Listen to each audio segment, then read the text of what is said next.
नमस्कार छात्रों, मैं आरती यादव। आज हम हिंदी सुलभ भारती छठी कक्षा कविता क्रमांक 7 इस कविता का अध्ययन करेंगे।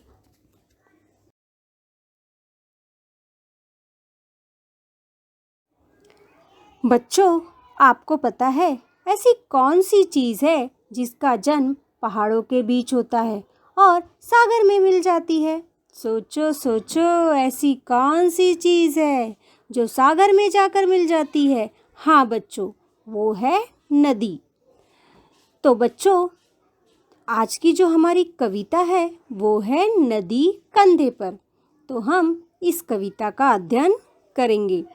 तो बच्चों, नदी कंधे पर इस कविता के माध्यम से कवि ने बच्चों का मन किस तरह कल्पना कर सकता है और क्या क्या सोच सकता है, इस बात पर कवि ने ध्यान दिया है।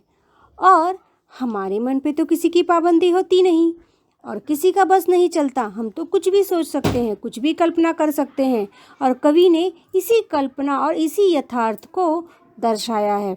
और बच्चों के मन को किस तरह वो किस किस भावनाओं को सोच सकता है, किस प्रकार कल्पना कर सकता है, इस चीज़ को हमें व्यक्त किया है इस कविता के माध्यम से।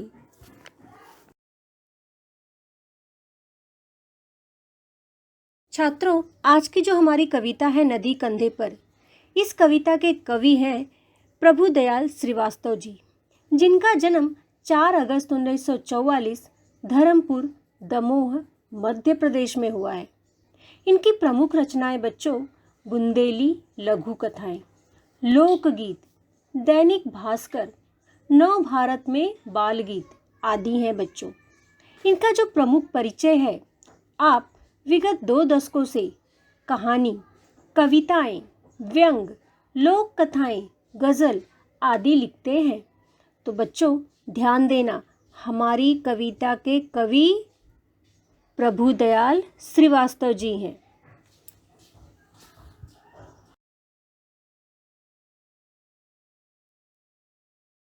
अगर हमारे बस में होता नदी उठाकर घर ले आते, अगर हमारे बस में होता नदी उठाकर घर ले आते, अपने घर के ठीक सामने, अपने घर के ठीक सामने उसको हम हर रोज बहाते, उसको हम हर रोज बहाते। हाँ बच्चों, तो अब हम इसका अर्थ भी देखेंगे। यहाँ पर कवि कहना चाह रहे हैं कि अगर हमारे बस में होता, यानी हमारे काबू में होता, अगर हमारा बस चलता तो हम क्या करते, नदी को उठा लाते और उठाकर उसको हम अपने घर के सामने ही रख देते, यानी अपने घर के सामने उसको बहाते और उसको हम हर रोज बहाते, यानी हर दिन हर रोज हम उसको अपने घर के सामने बहाते। तो कहने का अर्थ हुआ कि हम नदी को उठाकर ले आते और अपने घर के सामने हर दिन, प्रत्येक दिन, हर रोज उसको हम अपने घर के सामने बहाते।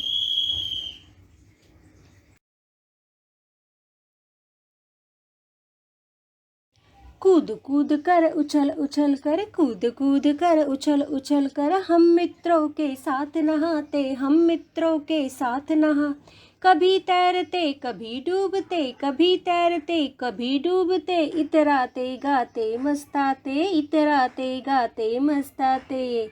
हाँ बच्चों, यहाँ पर कवि कहना चाह रहे हैं कि कूद कूद कर, उछल उछल कर, यानी हम इतने ज़्यादा खुश हो जाते तो कूद कूद कर हम उछल उछल कर अपने मित्रों के साथ, यानी अपने दोस्तों के साथ हम उस नदी में नहाते। कौन सी नदी? जो हम अपने घर के सामने बहाते, उस नदी के अंदर अपने मित्रों के साथ, अपने दोस्तों के साथ हम हर रोज नहाते। कभी तैरते कभी डूबते, कभी हम क्या करते, तैरने का काम करते और कभी डूबते, यानी किस तरह डूबते, अंदर जाते बाहर आते, तो हम उस पानी में मस्ती करते, इतराते गाते मस्ताते। इतराते, इतराते यानी अभिमान दिखाना, इतराते यानी अभिमान करना, और गाते, गाते गुनगुनाते मस्ती करते और उस पानी में हम खेलते।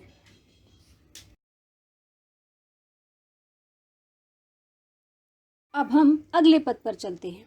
नदी आ गई चलो नहाने, नदी आ गई चलो नहाने, आमंत्रित सबको करवाते, आमंत्रित सबको करवाते, सभी उपस्थित भद्रजनों का, सभी उपस्थित भद्रजनों का नदियों से परिचय करवाते, नदियों से परिचय करवाते।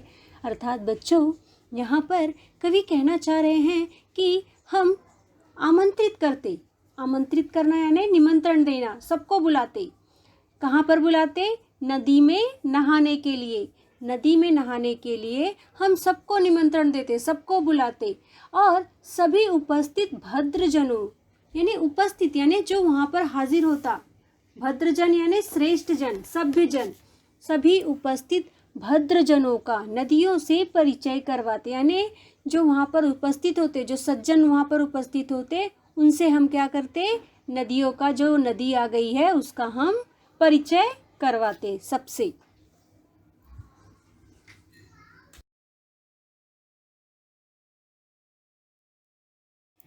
चलो बच्चों, अब हम आगे देखते हैं।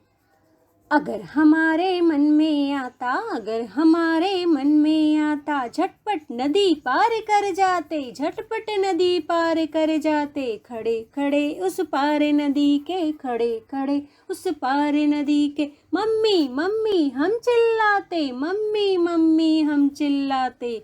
हाँ बच्चों, यहाँ पे कवि कह रहे हैं कि अगर हमारे मन में आता, अगर हमारी इच्छा करती तो हम क्या करते? झटपट यानी जल्दी जल्दी नदी को पार कर लेते, और खड़े खड़े उस पार नदी के यानी कि नदी के उस पार खड़े होकर हम अपनी मम्मी को, अपनी माँ को जोर जोर से चिल्लाते, जोर जोर से बुलाते। तो यहाँ पे कवि बच्चों की भावना को कितने अच्छे तरीके से व्यक्त कर रहे हैं, कह रहे हैं कि अगर हमारी जो इच्छा करती, हमारा जो मन करता, तो हम फटाफट दौड़कर नदी को पार कर लेते, और पार करने के बाद नदी के उस तरफ पहुंचकर वहाँ पर खड़े हो जाते, और खड़े होकर जोर जोर से चिल्लाते। किसको बुलाते? मम्मी को, अपनी माँ को हम जोर जोर से चिल्लाकर नदी के उस पार खड़े होकर बुलाते।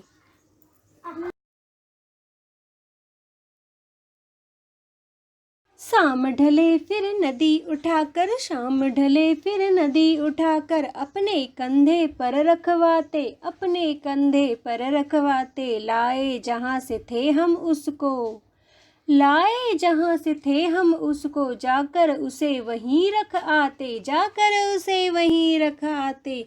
हाँ बच्चों, तो यहाँ पे कवि कह रहे हैं कि शाम ढले यानी जब दिन ढल जाता, यानी जब शाम हो जाती, और फिर हम उस नदी को उठा लेते। कहाँ पर उठाते? अपने कंधे पर, यानी नदी उठाकर अपने कंधे पर रख लेते। और क्या करते बच्चों?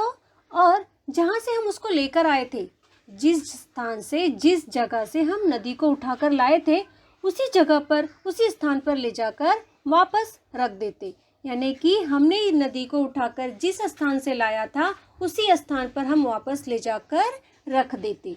तो इस तरह कवि ने हमें नदी को किस तरह कल्पना करके उठाकर घर लाते, मस्ती मौज मस्ती करते, सबसे परिचय करवाते, और बाद में फिर शाम जब ढल जाती तो वापस हम उसी स्थान पर लेकर जाकर रखाते।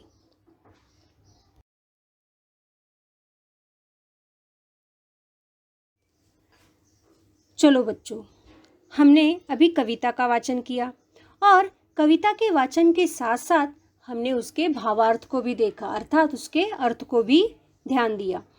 अब हम चलते हैं उसके कठिन शब्दों पर, यानी उसके शब्दार्थ पर। तो उसका शब्दार्थ कुछ इस तरह है, जैसे इतराना, इतराना यानी अभिमान दिखाना, भद्र, भद्र यानी सभ्य, श्रेष्ठ, जन यानी लोग, यानी भद्र लोग, भद्र जन, तो सभ्य लोग, श्रेष्ठ जन। इस कविता में दो मुहावरे भी आए हैं, अगर आपने ध्यान दिया होगा तो। वो मुहावरे हैं, पहला आमंत्रित करना, आमंत्रित करना यानी बुलाना, निमंत्रण देना, बस में होना, बस में होना यानी काबू में करना। तो इस तरह दो मुहावरे इस कविता के अंदर आए हैं।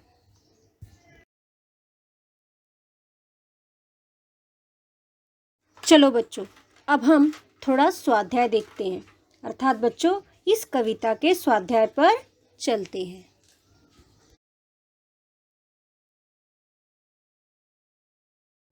चलो बच्चों, अब हम अपने पहले प्रश्न पर चलते हैं। हमारा पहला प्रश्न है, निम्नलिखित प्रश्नों के उत्तर एक एक वाक्य में लिखिए।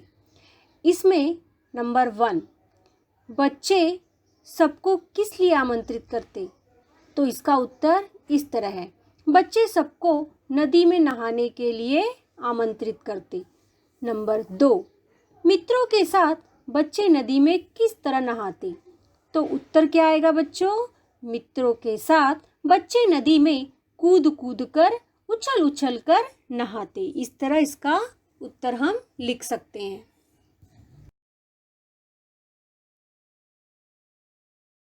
नंबर 3, शाम को बच्चे क्या करते?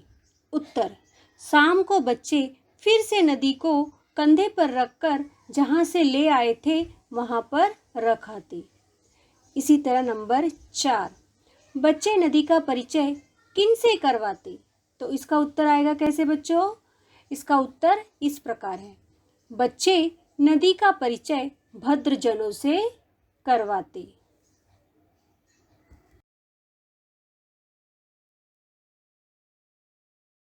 चलो बच्चों, अब हम प्रश्न क्रमांक 2 पर चलते हैं। रिक्त स्थानों की पूर्ति कीजिए। नंबर 1, नदी आ गई चलो नहाने डैश सबको करवाते। तो यहाँ पर हम क्या लिखेंगे? आमंत्रित, आमंत्रित सबको करवाते। उसी तरह नंबर 2, कभी तैरते कभी डूबते डैश गाते मस्ताते। तो यहाँ पर उत्तर क्या आएगा? इतराते गाते मस्ताते। उसी तरह नंबर 3, खड़े खड़े उस पार नदी के, खड़े खड़े उस पार नदी के मम्मी मम्मी हम डैश। तो क्या उत्तर आया? चिल्लाते। तो क्या होगा? मम्मी मम्मी हम चिल्लाते। इस तरह हमने प्रश्न क्रमांक 2 भी पूरे किए।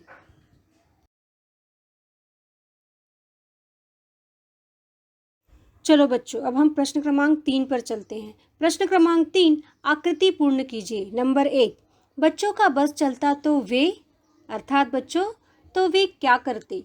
तो उसके उत्तर इस तरह हैं, नदी उठाकर घर ले आते, यानी नदी को उठाकर घर ले आते। और दूसरा उत्तर है, अपने घर के सामने उसको हर रोज बहाते। तो ये हमारे 2 उत्तर इस कृति में आएंगे। इसको अपनी कॉपी में लिख लीजिए।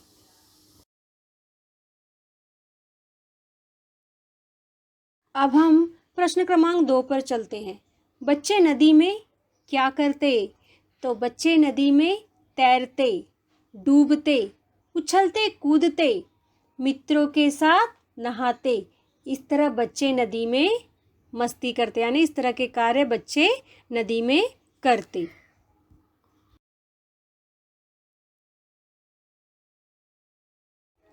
इस तरह हमने बच्चों अपनी पूरी कविता नदी कंधे पर पूर्ण की। तो बच्चों इसे अपने कॉपी में लिखना भी है और ध्यान देना है कि किस तरह कवि ने बच्चों के मनोभाव को व्यक्त किया है। बच्चे किस तरह सोचते हैं कि अगर उनके बस में होता तो वे नदी को उठाकर घर ले आते और अपने घर के सामने उसे बहाते, उसमें उछलते कूदते और अपने मित्रों अपने दोस्तों के साथ नहाते, कभी पानी में तैरते तो कभी डूबते, अपनी ही मस्ती में इतराते हुए गाते, सबको नदी में नहाने के लिए बुलाते भी, और जो कोई भी आ जाता तो उससे क्या करते? नदी का परिचय करवाते। अगर मन में आता तो वो नदी को झटपट पार कर जाते और दूसरे किनारे पहुंचकर वहाँ पर खड़े होकर जोर जोर से अपनी माँ को, अपनी मम्मी को आवाज़ लगाते, चिल्लाते, और फिर शाम को नदी को वापस अपने कंधे पर रखकर वो जहाँ से उठाकर ले आए थे उसी स्थान पर रख आते। तो इस तरह बच्चों पूरी कविता का भावार्थ भी हम लिख सकते हैं।